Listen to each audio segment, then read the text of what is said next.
I learned, and then I spoke up. I progressed. I was fortunate to have my parents as role models and to influence me. So few young black women have role models outside of their immediate family and friends to help them navigate the inevitable hurdles that do exist, to give them valuable advice, encouragement, and support. I firmly believe that you need to see it to be it.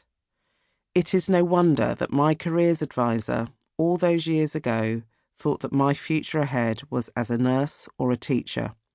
In fairness, I do a bit of both in my current role. They couldn't see anything else for a young West Indian woman. Black female role models were just not visible then to inspire them or me. It is no coincidence that I personally know so many of the women featured in Slay in Your Lane. There are too few of us who are visible and known. I admire and respect all of them. A number of these amazing women I count as my cheerleaders, and I am theirs. They encourage and support me in my journey, and I try to do the same for them. This book needed to be written. It is a book of inspiration, a book that tells the story of struggle, of resilience, and most importantly, of achievement. It answers so many questions that I had when I started my own career journey and looked around and had few people to ask. I wish this book had existed then. I am so glad that it exists now. If you are a young black woman, you should read Slay in Your Lane. Elizabeth and Yomi have put together an incredibly valuable resource for you. They have collated the stories of women who have pioneered and gone before you. These women give their honest reflections and pearls of wisdom. We are your cheerleaders. Now go slay. Dr. Karen Blackett, OBE. Introduction. It's always a race thing with her. Elizabeth. Work twice as hard to be considered half as good was a saying that I, like most black women, grew up with. But it was only as I began my 20s and started to experience more of the world that it really started to hit home. Slay in Your Lane is a love child of exasperation and optimism. I can't pinpoint the exact incident that tipped me over the edge.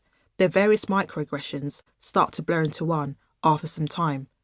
But after one particularly frustrating week at work, I realised I was done. Done with feeling conscious of my blackness and femaleness and apologising for just existing. Like me, my black female friends have the ambition and drive to succeed within spaces that were not initially set up for us to excel in. But we have all found that navigating them has proved to be a challenge at times. I sought advice where so many women do, in books.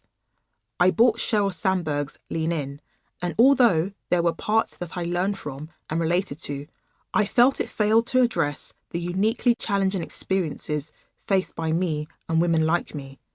And why would it? Sandberg can only speak to one facet of my being, my womanhood, which for me is wholly intertwined with my identity as a black woman.